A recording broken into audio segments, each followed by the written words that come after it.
राधे राधे दोस्तों, स्वागत है आप सबका मेरे चैनल मेरी आस्था में। मैं नमन करती हूँ हमारी गीता प्रेस की सभी पुस्तकों को, सभी ग्रंथों को, और नमन करती हूँ गीता प्रेस के सभी लेखकों को, जिन्होंने हम भारतीयों को हमारी संस्कृति से मिलाने में इतना बड़ा महान योगदान किया है। वर्तमान में ही जीने की बात करें, भविष्य का संकल्प ना करें। प्रवृत्ति मार्ग में तो समय अनुसार कार्य करना शोभा गौरव की बात है तथा उचित भी है, पर निवृत्ति मार्ग में साधु महात्मा और साधक के लिए समय की पाबंदी ठीक नहीं है। इनके लिए किसी भी बात का पाबंद ना होना ही गौरव की बात है। यह करना और यह नहीं करना, इस कर्तव्य का बंधन महात्मा के लिए तो है ही नहीं, उच्च श्रेणी के सन्यासी के लिए भी नहीं है, और गृहस्थ में भी उच्च श्रेणी के साधक को लौकिक संकल्पों से नहीं बंधना चाहिए, क्योंकि वह जन्म का हेतु है। परमात्मा की प्राप्ति के विषय का संकल्प बुरा नहीं है, पर दिल्ली या कानपुर जाने का संकल्प नहीं करें कि दिल्ली जाना है। प्रोग्राम बाहर में ही रखें, भीतर में उसे गुंजाइश ना दें, अर्थात भीतर में दृढ़ संकल्प ना करें। साधक को भविष्य के लिए कोई भी संकल्प, वचन या क्रिया में निश्चय नहीं करना चाहिए, क्योंकि ना मालूम शरीर कब शांत हो जाए, और भी हेतु है, पर यह दूसरे जन्म का बड़ा कारण है। यह काम करना उचित है, हो जाए तो ठीक है ऐसा कहना चाहिए, परंतु अमुक कार्य करूँगा ऐसा संकल्प नहीं करना चाहिए। सत्संग साधन का संकल्प भी नहीं करें, यदि करें तो उतना बाधक भी नहीं है, क्योंकि मरेगा तो दूसरे जन्म में भी साधन ही करेगा, अर्थात सत्संग ही करेगा। कहने का तात्पर्य है कि यदि हम सत्संग का निश्चय करते हैं तो आने वाले जन्म में भी हम सत्संग करके उन्नति को प्राप्त कर सकते हैं।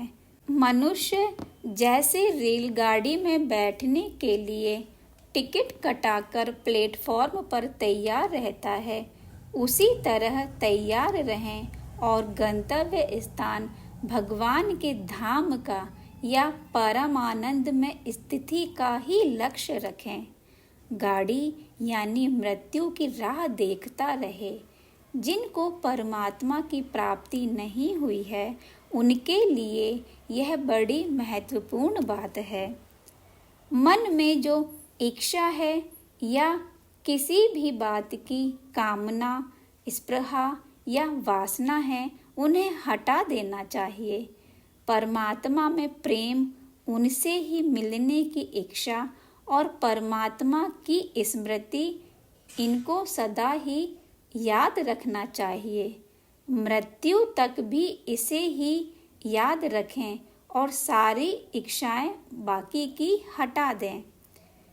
जिसकी यह बात दृढ़ निश्चय हो जाती है, उसने तो अपना जीवन बीमा ही कर लिया, ये समझ आता है। शास्त्र संत किसी के द्वारा भी इन भावों को दृढ़ करना चाहिए।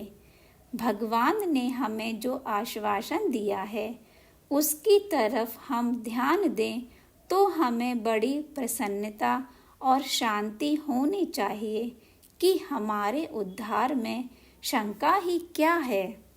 इस प्रकार भगवान में अर्पण किए हुए मन बुद्धि से युक्त होकर हम निसंदेह भगवान को ही प्राप्त कर सकते हैं। सब काल में भगवान का स्मरण करें और युद्ध भी करें, यहाँ स्मरण में मुख्यता और युद्ध में गौणता है। स्मरण करने वाले के लिए यह बात बताई, जो इसे समझ जाए उससे स्मरण नहीं छूट सकता। स्मरण काल में भी आनंद है और उसका फल भी भगवान की प्राप्ति है।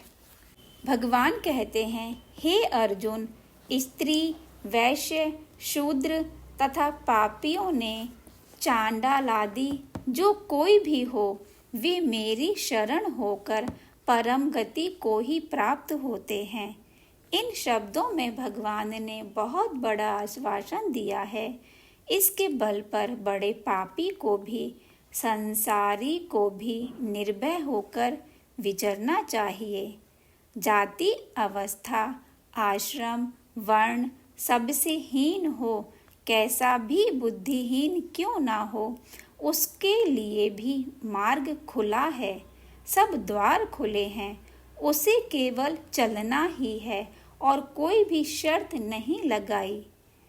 प्रेम, श्रद्धा, निष्काम भाव, इनमें से चाहे कुछ ना हो और दूसरी तरफ पापी भी हो, गुणों से हीन मूर्ख हो, चाहे जो भी हो, भगवान की प्राप्ति हो जाएगी। बस केवल एक चलना ही अपने जिम्मे रखना है। यहाँ चलना स्मरण करना है। यह कितना दया से भरा कानून है। प्रीति से भी ज़्यादा छूट है कि केवल स्मरण ही रखना है। ईश्वर दयालु और न्यायकारी है, इसलिए कानून बना दिया तथा सुगम से सुगम उपाय, अपनी प्राप्ति का मार्ग बता दिया। यहाँ कहने का तात्पर्य है कि हमें जो भी बात करनी है वो वर्तमान में रहकर ही करनी है।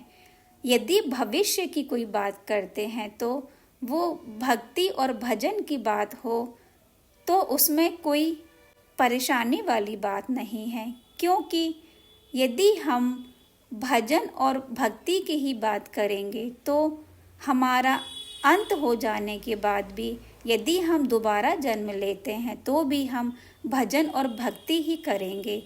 तो भजन और भक्ति से भी हमारा उद्धार हो जाएगा, किसी भी जन्म में हो जाएगा। परंतु यदि भजन और भक्ति के अलावा हम किसी और बात का संकल्प करते हैं तो फिर हम इन्हीं माया में उलझे रहेंगे और जन्म पे जन्म लेते रहेंगे। फिर हमारा उद्धार का मार्ग दूर होता जाएगा। इसीलिए हम सभी को जो हमारे इस प्रकृति में जिस कार्य के लिए हमें भेजा गया है, उन कार्य को करने के लिए हम वर्तमान में रहकर ही वर्तमान की बातें करें और आगे के लिए जो बात करनी है उसे ऊपर ऊपर से रखें, अंदर ना रखें। अंदर केवल भगवान और भगवान की भक्ति ही होनी चाहिए, तो हम सभी का उद्धार हो जाएगा और भगवान की प्राप्ति हो जाएगी। श्री राधे राधे।